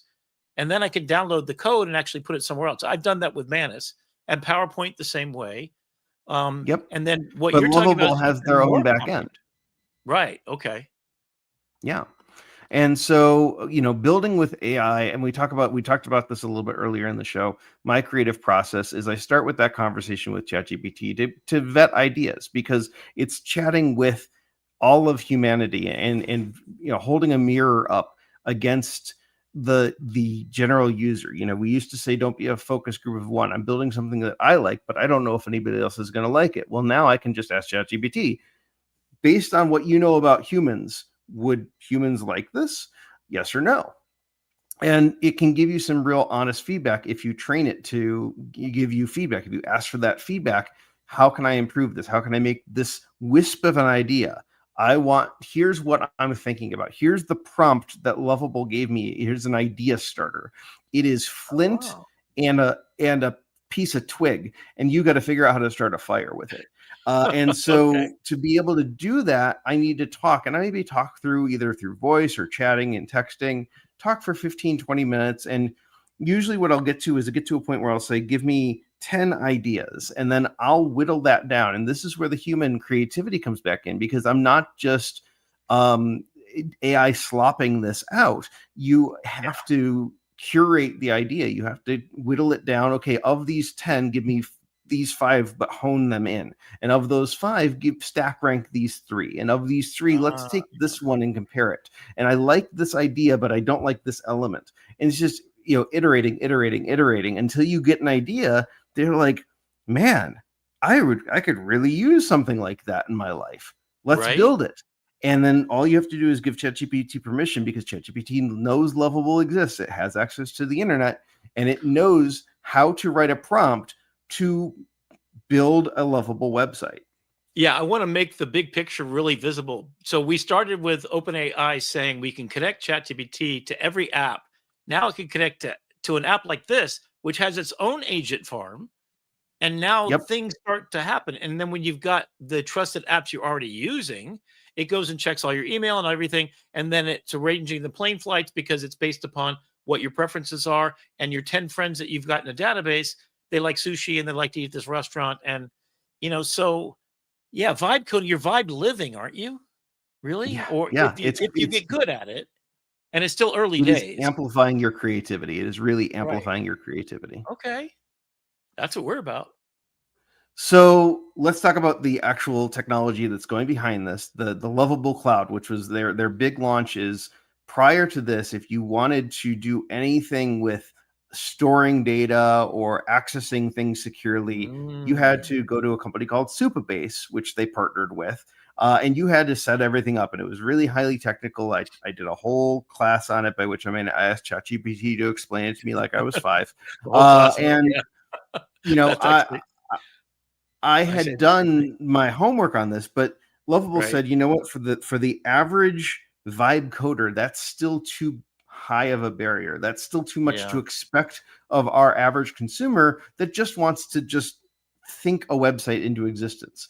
And so what they started doing was they started saying, we're going to give you storage credits. We're going to do all the back end lifting for you. And even the free users, you can prompt 5 per day or 30 per month. You get 30 prompts per month, which means you can talk to Lovable 30 times a month or once a day. Wow. You can do 5 a day, but if you use them, you get like 6 days worth, a week's worth of free prompts if you use them all. So you can test it out and see if it's you can test it out for free and stick one toe in the water and see how far you can get. You're probably not going to build an entire website, although the last one I'm very impressed. I did it in 4 prompts because I wanted to prove to myself that it could be done. We'll talk about that in a little bit. Well, it was technically 1, but then I had to make a couple of tweaks. But okay. But did you use ChatGPT to make the prompt? I did. I did use ChatGPT to make the prompt. Okay. But building a website in 1 prompt is still impressive.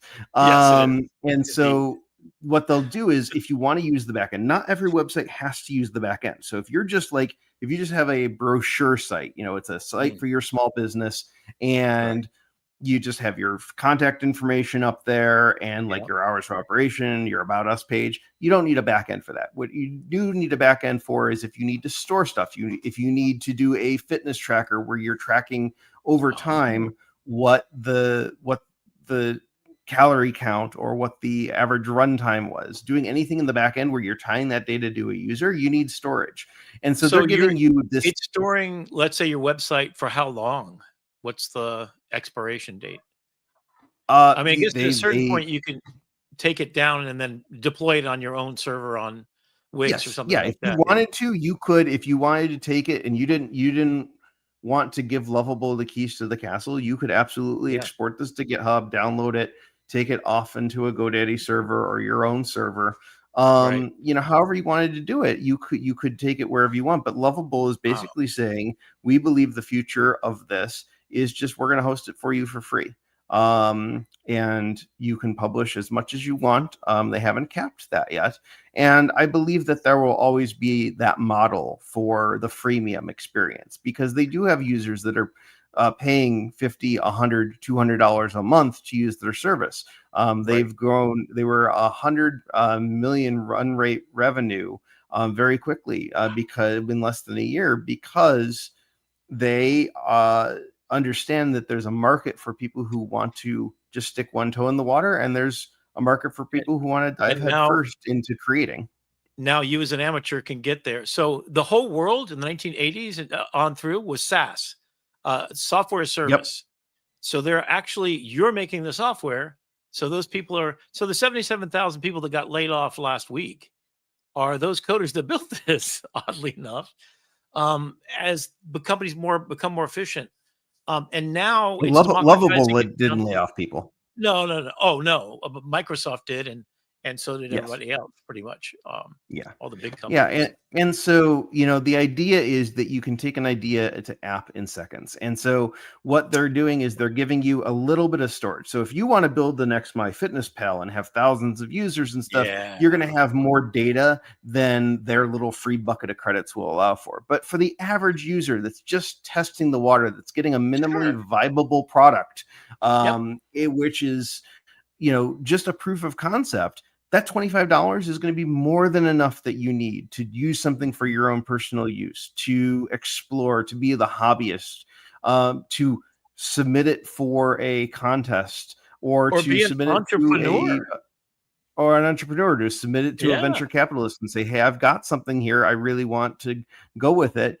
Before, to get a proof of concept, you would have to hire a developer, pay thousands of dollars. Now it's just, you just got that. And so with the AI credits involved, they're also giving you $1, one whole dollar of AI credits. And you think, okay, what the heck does $1 get me? Well, thanks to GPT and Gemini Flash 2.5, you could actually do quite a lot of testing for $1. So you could generate image text, generation is coming way down, and it's exponentially getting. It's almost pennies right now, or tenths of pennies, right? Yeah, so let's see what absolutely. you did with this. So how did you apply all? Yeah, this? and you can the last point here is you can always add more credits, right? So if you want to buy more, you don't have to go all in. You could just buy $5 worth of Gemini credits. So if your nutrition app is working for you, you start your business, you can at least see if you can do it or not, and then you go hire pros to finish it off, perhaps, or deploy it. But yeah, wow, okay. Yep. That's so empowering. I built 7 apps. The first one was Success Stacker. It was a habit tracking app that visualized momentum and gamifies personal growth. So it makes daily wins feel achievable rather than punishing. So if you go to success-stacker.com right now, and we'll put these links in the show notes, you can actually sign up for a free account and start tracking your wins.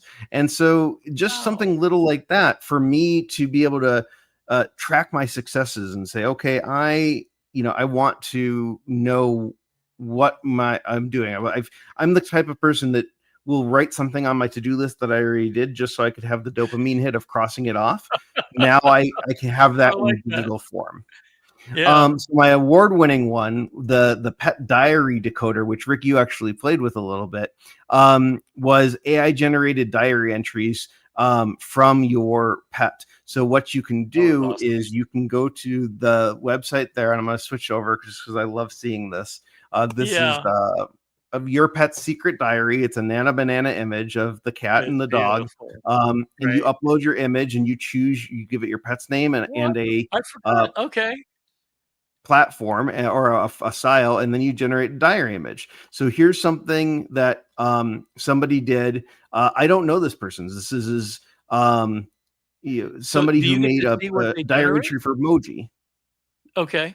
And so what it does is it analyzes the image. So here's an image that somebody gave it, and it said, I want a playful style.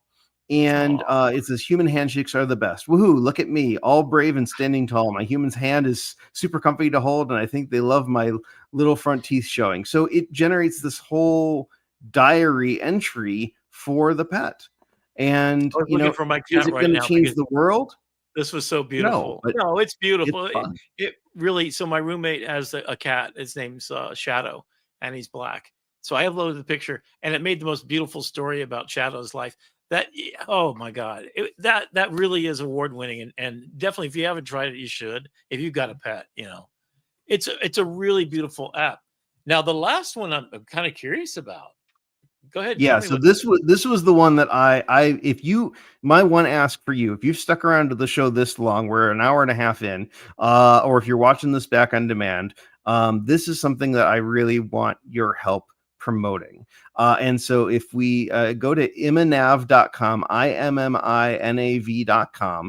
I have some friends in the immigration space, and they said, we don't have a knowledge problem, we have a curation problem.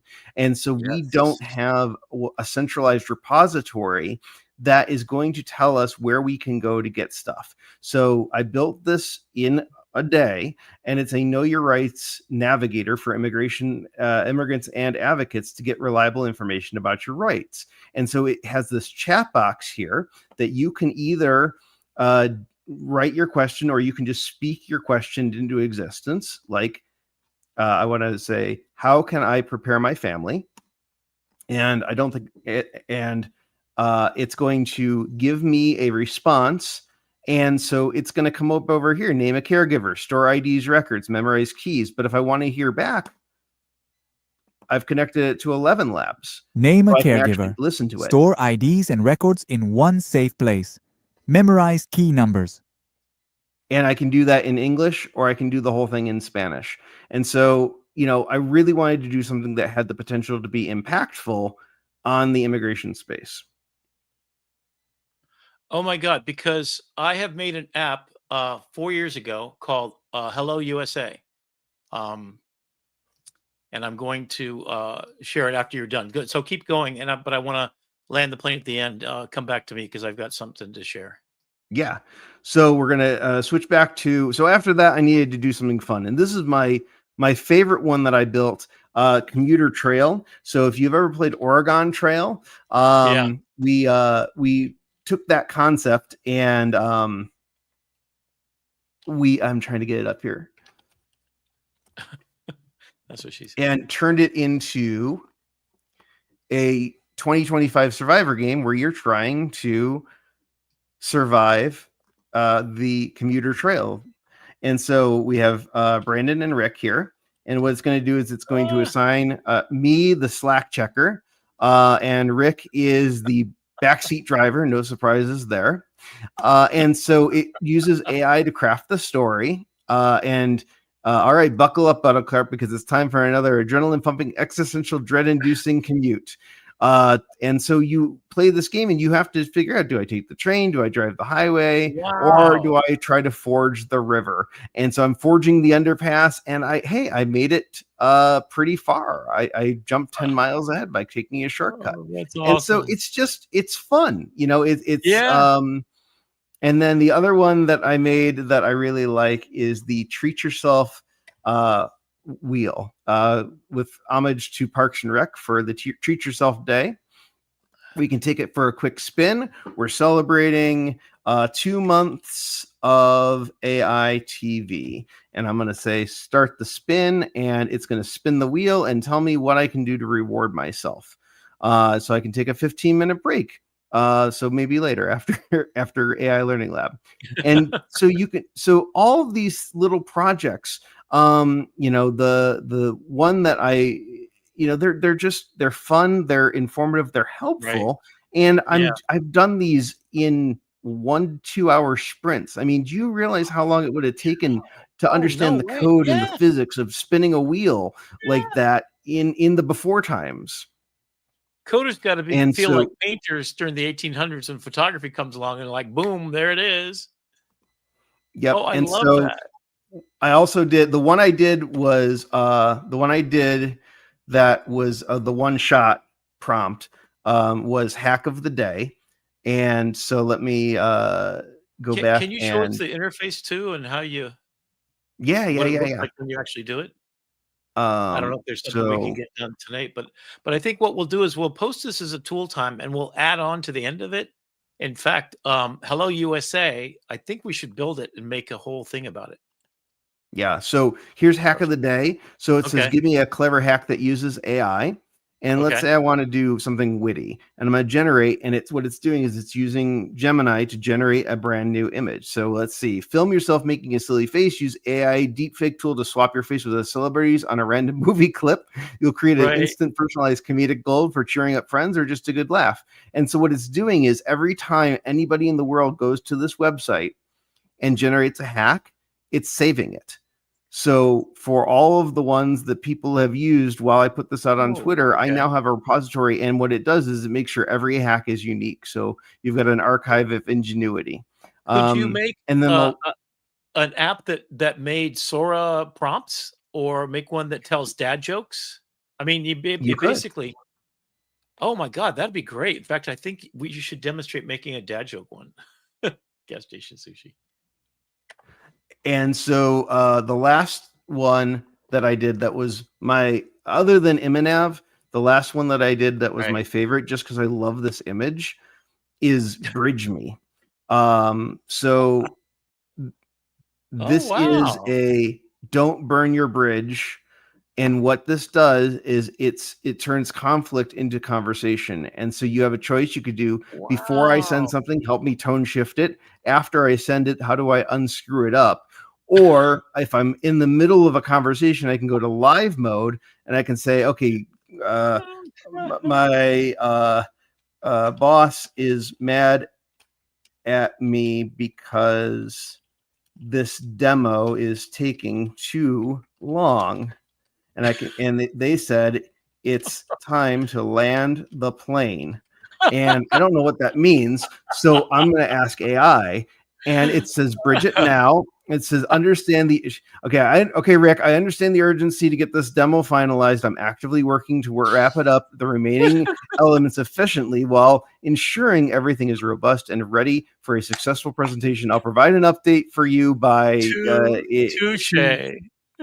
on the estimated time of completion. So, these you have the potential, now, so the biggest challenge that I have is marketability, is getting the word out. Like, I can put it out in my social circles, but until somebody picks it up or I pay to advertise for one of these, it's very hard to get exposure to these. Is there a repository of people doing these? Was Lovable the sponsor of this project?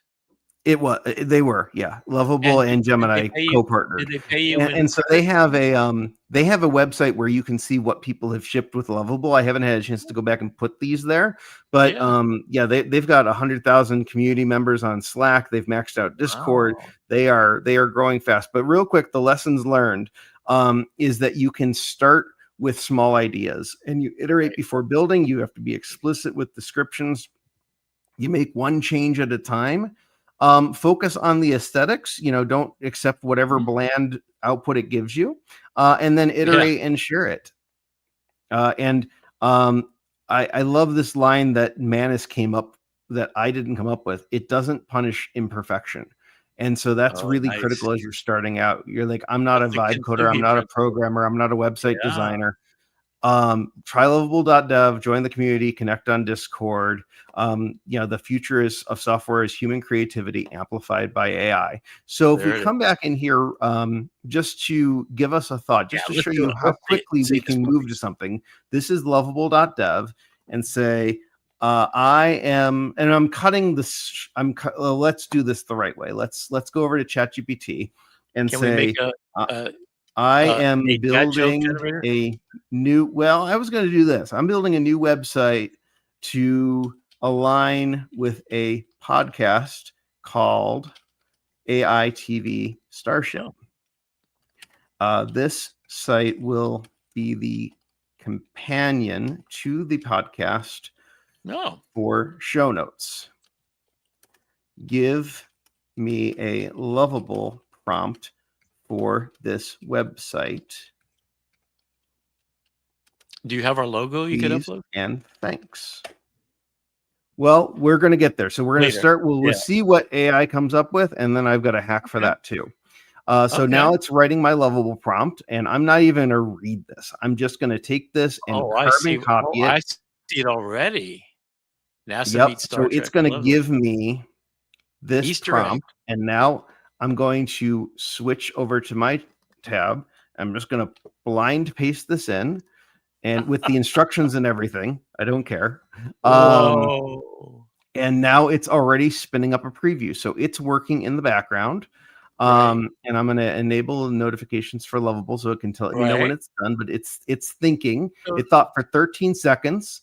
It's transitioned it into something that it can understand, and it says, Yep. let me build the digital Starship command center. So it's There already you go. taking things that we might use on a future episode Metaphorical. Exactly right. and taking it a step further. Now, what it's going to ask me to do here is it's going to ask me to enable Lovable Cloud.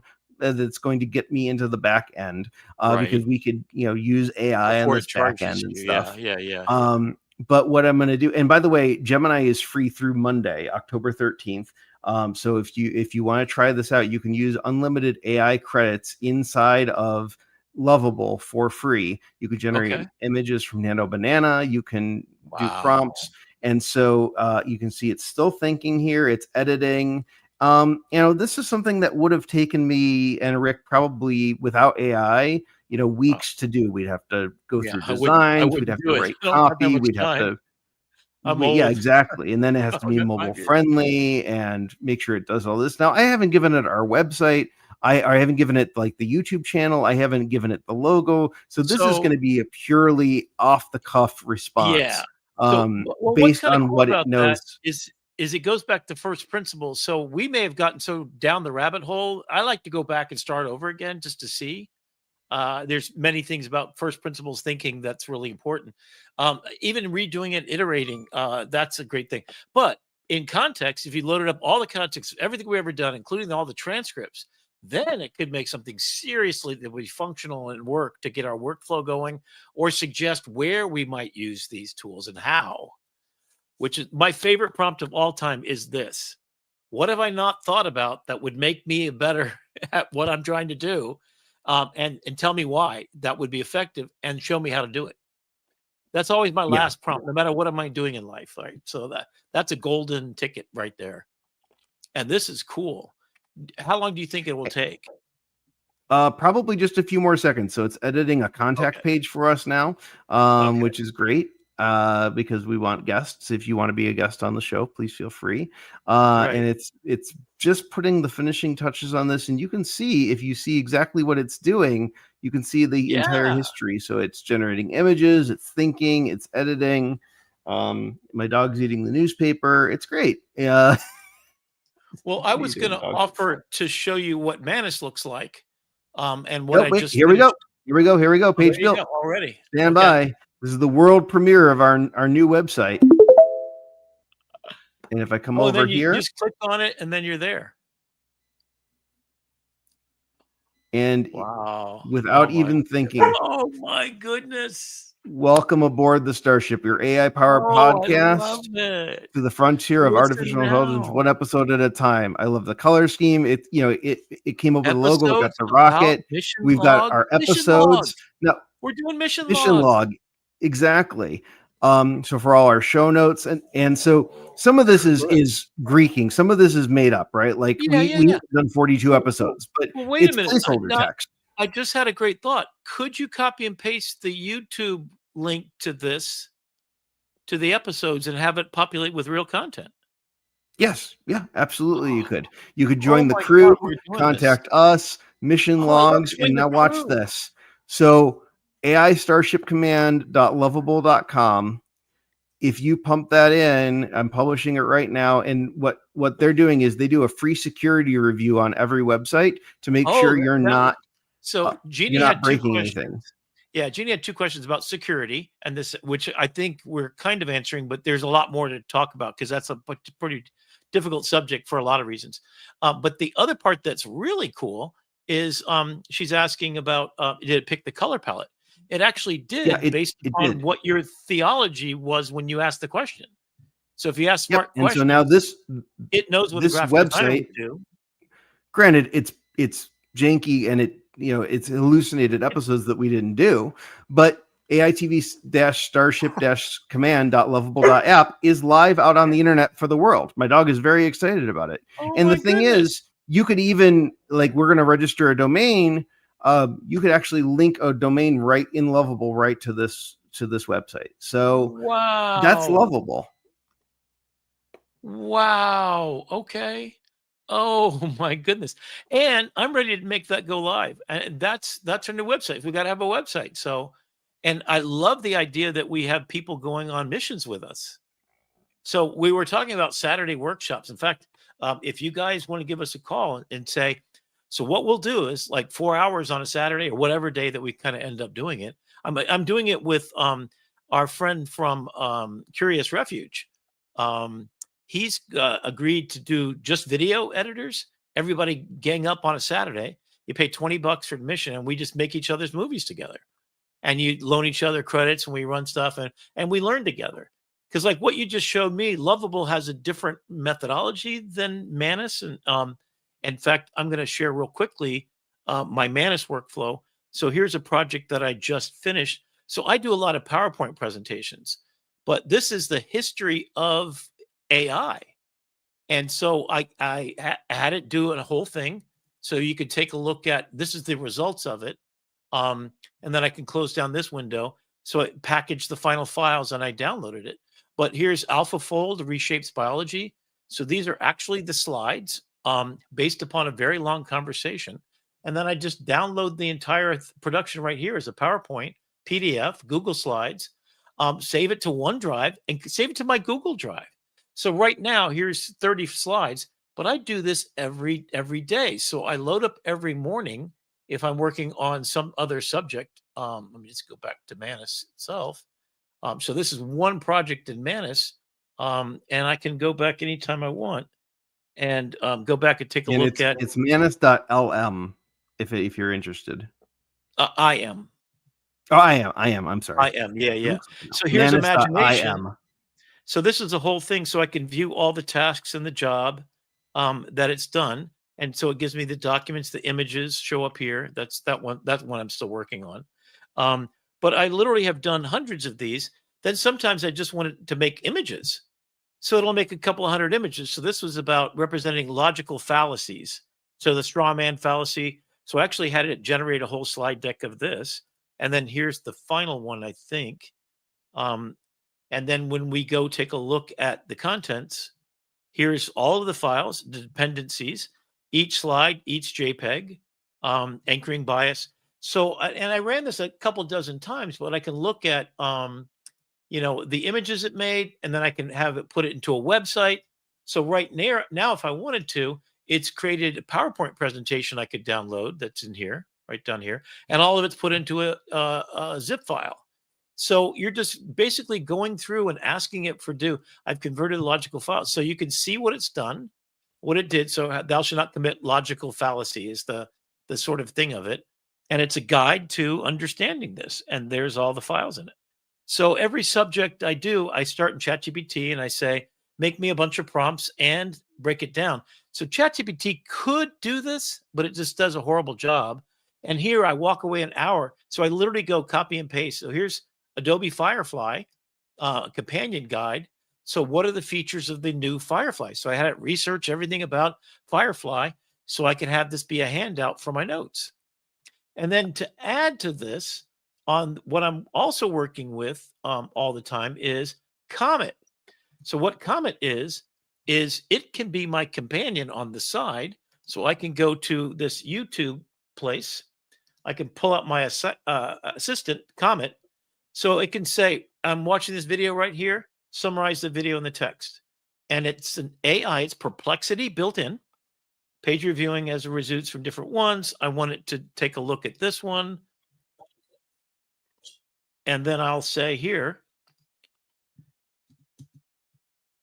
give me the top 5 things about this particular YouTube video I'm watching right now, Sora 2 for full tutorial, that I can use in a class about how to use Sora. What are the 5 most outstanding things? And give it to me in a numbered list and organized and structured so I can hand it to them and they can go out and do assignments. Bingo. And then it does what everything you can do in the full operational stance in Perplexity. So it actually reads all the transcripts and then it makes up these text to video generation and then creating a cameo and all this kind of stuff. And then I can go into this mode where it's now an entire Perplexity, where I can go through and then turn this into a page if I want to. So we're kind of landing the plane, but so Comet is a Chrome browser that has Perplexity attached to it that can actually activate and work with your screen interactively. So not only did it So you're summarize using Comet to activate Perplexity to edit your stuff in Manus. Wow. Yes. Yes, right. It's full circle. So you could have done what you just did. So I just bring up Lovable on my left side and put Perplexity on the right side, and it could generate what ChatGPT did, or put ChatGPT here and then have it so it can go from tab to tab. You tell it copy from tab 1 to tab 2 to tab 3 to tab 4. So I've done all of these ideogram things by just telling it, here's a copy and paste from ChatGPT of how to make these Jules Verne pictures that I wanted. And then it just goes and puts the prompts in. So it'll do 20 and I walk away, and it's agentically putting in the prompt right in the field and then making the image. So I think if we could take anything away from today's episode, it's you can build anything and not believe anything. That's a good way to land the plane. Well, thank you, Brandon. It's been a wild, wonderful week again. I can't tell you how much I appreciate you as a person, and I'm really glad to hear that the people listening today, tell your friends. Jeannie mentioned that she now understands her daughter, and I think that's the most beautiful gift and statement that I've ever heard about that's why we're here. If you understand something, if you know how to do something, if you're in a dark place and you want to come hang out with us wild and crazy guys on AI Starship TV, that's where we are, and that's what we are, in service to the world to make it more beautiful.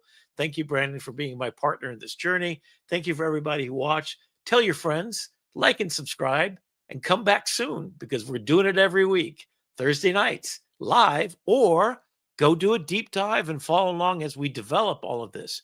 And then real soon, we'll talk about workshops that we'll be doing. Brandon, I'd love to actually do a workshop with my students. So the app I didn't get a chance to show, we'll talk about next time, is called Hello USA. And it's for immigrants who are partnering immigrants with people who have successfully navigated so that they become their sponsors. And then the AI teaches them Spanish and goes through all the entire process. And my hope is, wouldn't it be nice if the government told you where you are in the queue and how to study for the test, but this AI privileged you with all that information, finding a house, finding school for your kids. How do I know what to do? And it tells you in Spanish or in German or whatever language you're coming from. I mean, they have to reopen the government first. Well, you know what? I'm the AI guy. Rick McCauley launching news so fresh. All right, say goodnight, Rick. Peace and love, everybody. Namaste. Deep dives coming, lighten up your days. Cool time shows you how we make it shine. Building futures with AI one step at a time. Yo, Rick, slow down. I'm Brandon, the producer. Save some tools for me. Shout out. I'm here bringing high-tech comic energy. AITV Starship. News deep.